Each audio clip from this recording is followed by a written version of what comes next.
The United States of America on Saturday morning carried out a second strike against the Houthi militia in Yemen. This escalation comes as Houthis, a militia group in control of northern Yemen and its capital in Sana'a, has been attacking commercial ships passing through the Red Sea, specifically through the Bab el Mandeb Strait, with at its peak width is only about 29 kilometers wide. These attacks by the Houthis over the last few months has seen multiple costs soaring in the large scale shipping industry, with companies choosing to go to the longer route to the south of the African continent rather than use the much shorter route in the Suez Canal due to the tensions in the Red Sea. The reason the Houthis state for carrying out these strikes on commercial shipping is that they're showing solidarity to the people in Gaza and basically saying that as long as Israel continues its bombardment in its conflict against Hamas, the Houthis will continue attacking commercial ships. To sort of decode the situation, especially as the United States and its erstwhile ally, the United Kingdom, has been carrying out these attacks on Friday and Saturday, we have with us today Simon Ledeen, a senior fellow at the Strauss Center at the University of Texas and a former Deputy Assistant Secretary of Defense for Middle East Policy. Welcome, ma'am, to the print. Thank you very much. I'm pleased to be here. So to get straight into the conversation, as I said, right, the US and its ally, the United Kingdom, launched strikes on Friday and now Saturday morning across 30 targets in Yemen in its effort to sort of tell the Houthis to back off from attacking commercial shipping in the Red Sea, right? I just want to understand if you could sort of break it down. What is the goal here? What is the thinking within the US administration in carrying out these kind of strikes? Well, thank you very much. Thanks very much for the question and for painting a little bit of the picture. I think it's important to take a step back and understand the context in which all of this is taking place. So first and foremost, it's important to know that the Houthis are an Iranian satellite. So they are funded and equipped and trained by the Iranian regime. Iran has several such militias in the region, including Hamas, including Hezbollah, and they all play a different role. So just to give you a bit of a background, there's also Iranian-backed militias in Iraq, in Syria. So they've really people like to compare them to the octopus. The Iranian regime is an octopus with many different legs, the Houthis being just one of them. So in that context, the Houthis are not, in my opinion, acting independently. This conflict, this expanding regional conflict, is actually being controlled and directed by the Iranian regime itself. Of course, the Houthis have their own goals, which are run in parallel to the Iranian regime. I think I just need to point out the slogan of the Houthis, which you can find on their flag. God is the greatest, death to America, death to Israel, a curse upon the Jews, and victory to Islam. So this is their motto. This is their slogan. This is what they declare to the world that they are all about. So again, in that context, it's important to understand that as we examine what is happening today in the Red Sea. I know for a lot of folks who are watching this, who perhaps hadn't been paying attention to the Middle East prior to October 7th, understandable. Most people wanted to move on. We're very tired of conflict in that region. But the Houthis have actually been attacking global shipping on and off for decades, for at least a decade. And so, not to this degree, certainly, but there have been sort of what I would call acts of piracy, but they've become much more powerful because they've gotten a lot more equipment and much better training. And so they have successfully disrupted global shipping in the Red Sea. There are still commercial ships that are transiting through the Red Sea, but I think it's less than 50%. And the majority of them are being escorted, or they're Chinese ships, which are not under threat, have not been attacked. We can talk about that if you like. So I think all of that context is important to understand how we arrived in this situation. So when Hamas attacked Israel on October 7th, it wasn't just Hamas and the Palestinians that support Hamas and other members of the global community who support Hamas and supported Hamas's terrorist actions that day, who have been rallying to become part of this effort, and indeed likely have been directed by the Iranian regime to put additional pressure on Israel and on its closest ally, the United States. So in that regard, that's what they've been doing. As they initiated attacks, so far, those attacks have, in my opinion, achieved their goals, which is to upend global shipping. As you noted, the majority of these commercial ships are now transiting the Horn of Africa, which adds 14 to 15 additional days to every journey. And the insurance costs have skyrocketed, unsurprisingly.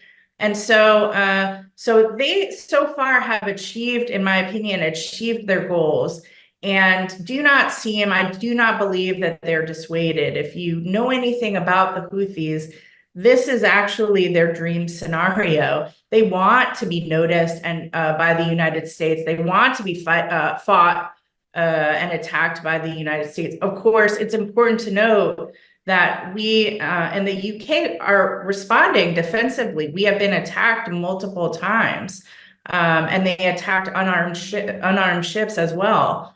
And so it is our legal right to defend ourselves, and indeed we must.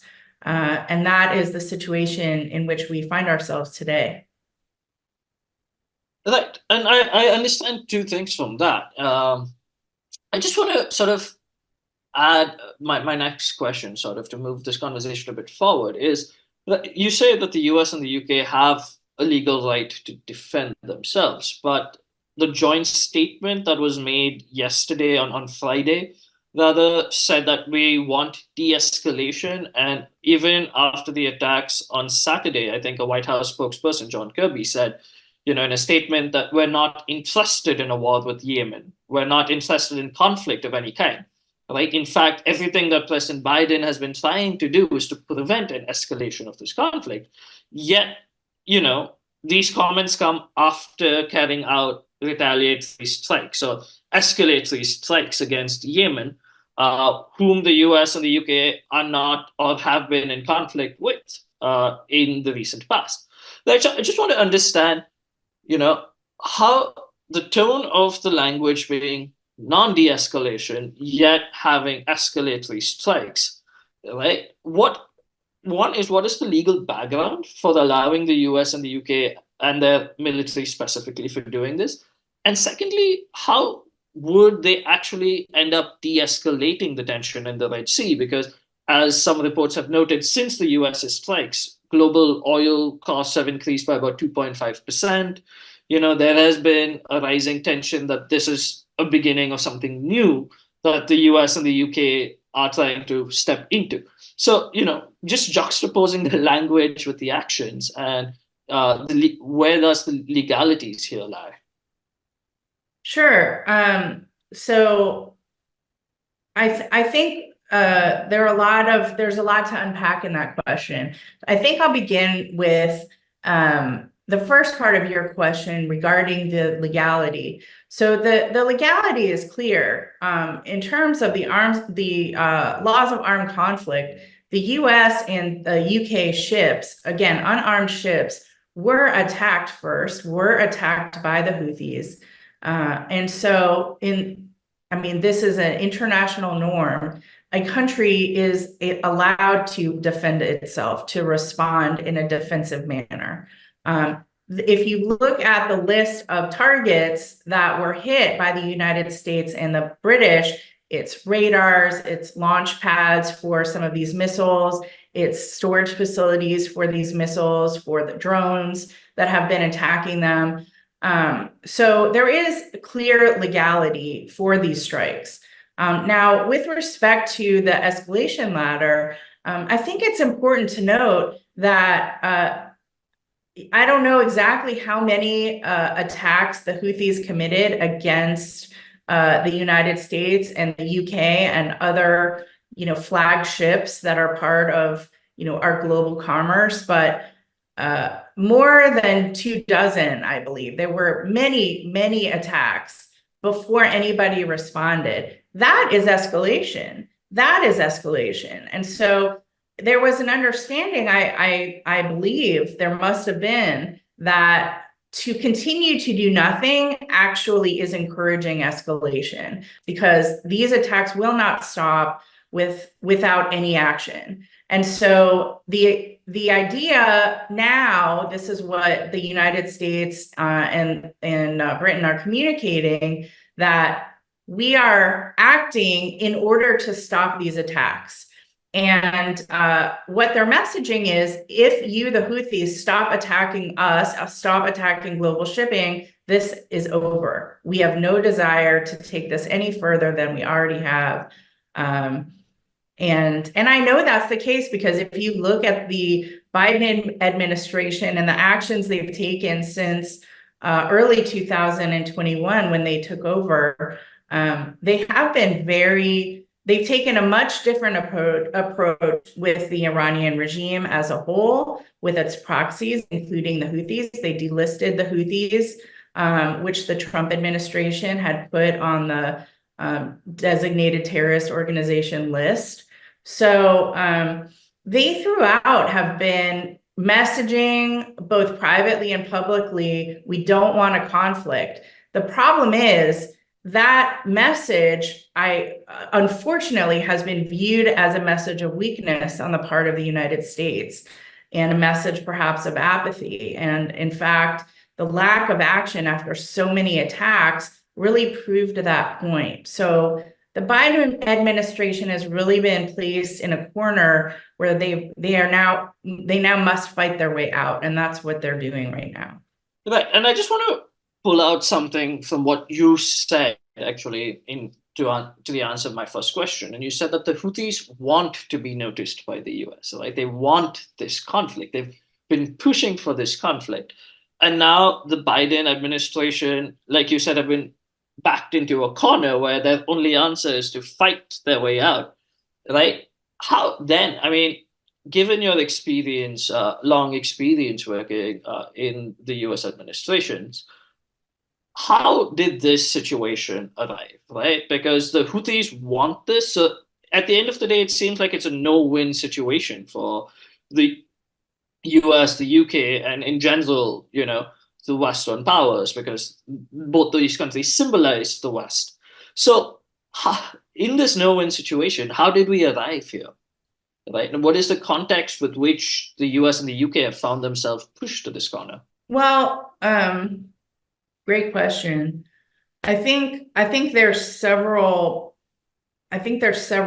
reasons that we today find ourselves in this situation. I think I delicately mentioned a couple of them, but I'll speak a little bit more directly. I think that the action that the Biden administration took in 2021 to delist the Houthis was viewed as a weakness, as a sign of weakness, because with that designation, we had frozen a number of bank accounts, and also just sent a message to the global economy that these individuals in this organization will not get access to US dollars, and big banks that that have accounts in US dollars. is very painful. And this was in conjunction with the, at the time, UN resolution blocking Iran from selling ballistic missiles and other types of heavy munitions and missiles. So now we're in a situation where that resolution no longer exists. It was allowed to expire. So Iran is now, the regime is now legally, selling drones, selling missiles, moving all of these things around, not in violation of anything. And the Houthis have had access to, global funds. So there was a lot of leverage that the administration could have used, and it just gave it away. And I believe that that was taken as a clear sign of weakness on the part of the United States. So that was one thing. But I think it's bigger than that. The Iranian regime, again, has been using its proxies against us and against our ally Israel in so many different ways over the years. If we go back to the Iraq War, there were Iranian-backed militias that were involved in killing American troops. That's been documented. Now, Iraq, you could argue, is effectively an Iranian satellite, which has been a goal of the Iranian regime for many years. So it's really an extended period of inaction, hoping the problem will go away, hoping that the more that we give, the more they'll be grateful and just leave us alone. But that is not the real world.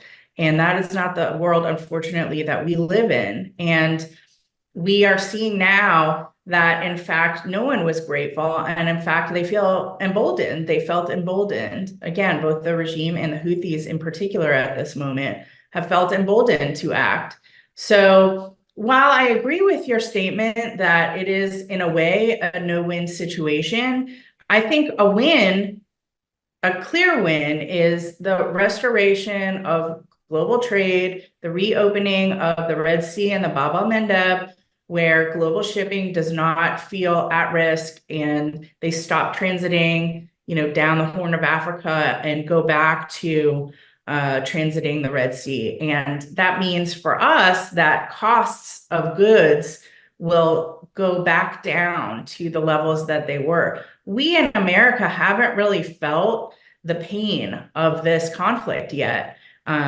It hasn't, a lot of things that fill our stores here have transited prior to this conflict. But we are going to start seeing an increase in all kinds of prices.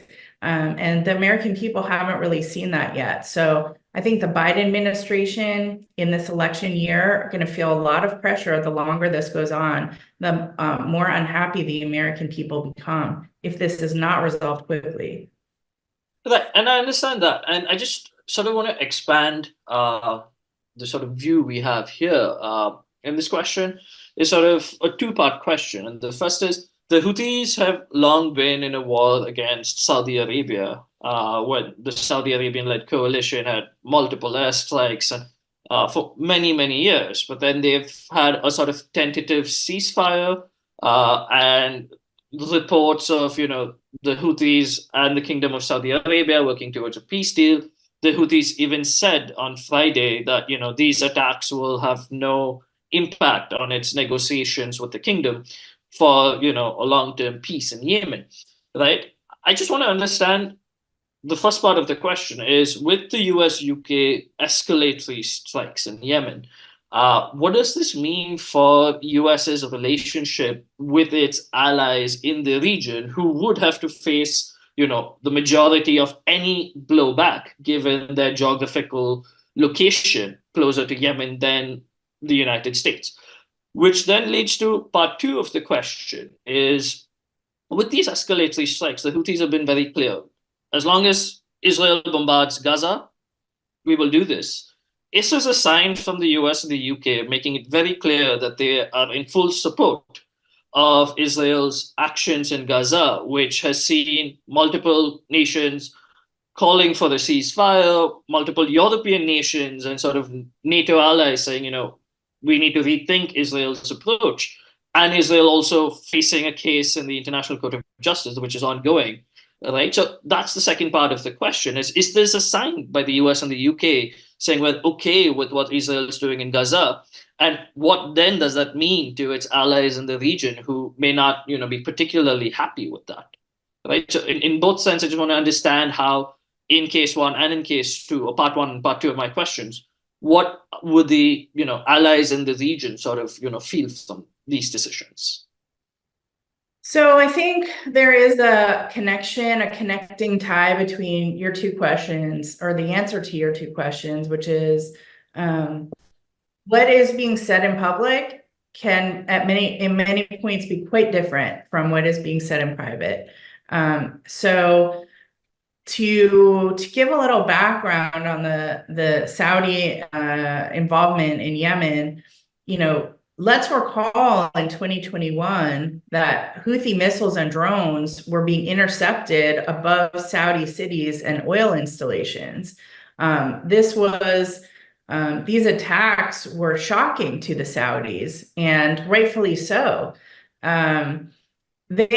This was a big turning point for them, because at the same time they realized that the United States, I think they believed that we were going to defend them, physically defend them. And they saw that the Biden administration did not do that. They revoked, again, the Houthis' designation as a terrorist organization. They halted arms sales to Saudi Arabia at the same time. And they issued several public statements saying that the Saudi campaign against the Houthis was offensive and not offensive and not defensive.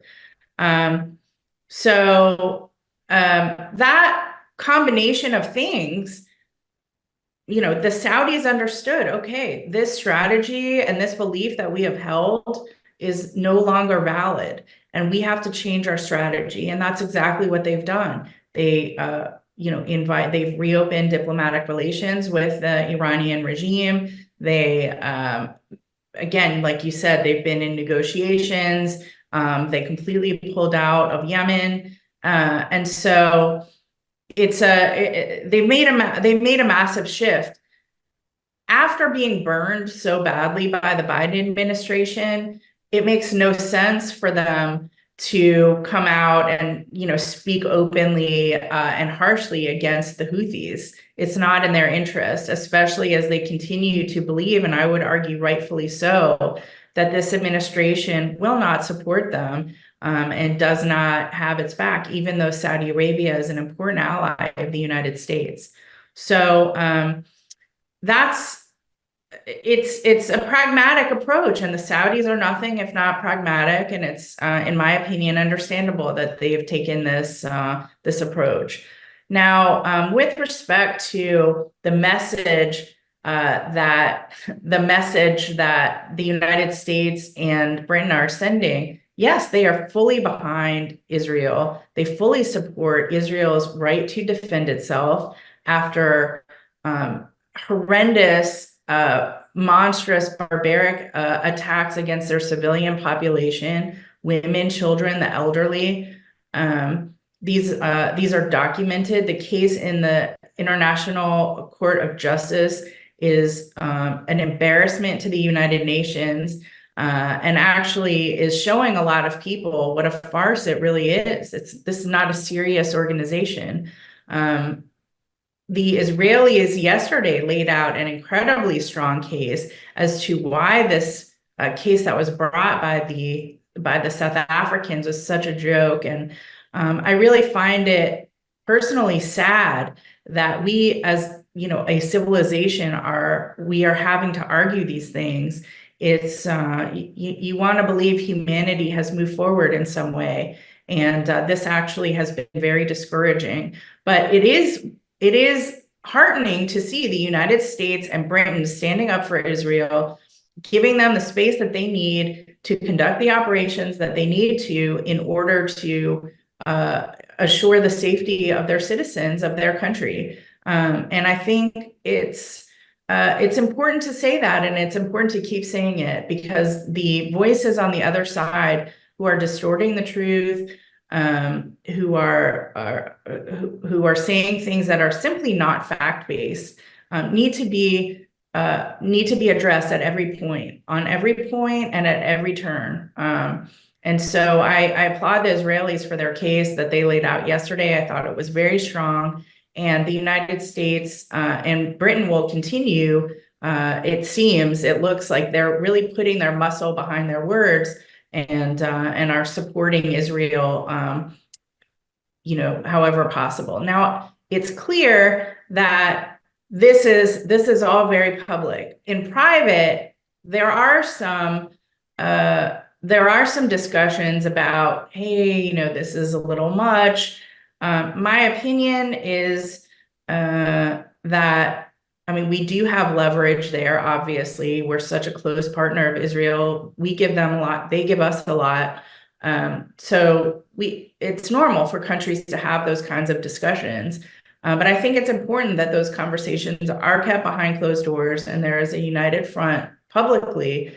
And I think that, and I hope that we'll continue to see that, especially as they work out next steps for Gaza. What happens to the civilian population of Gaza? How can they best be taken care of, given that a lot of other countries in the region don't want to take Gazan refugees because they believe the whole population is radicalized, and they're concerned about bringing potentially radicalized population into their own countries. So it will be interesting to see what happens next in that regard.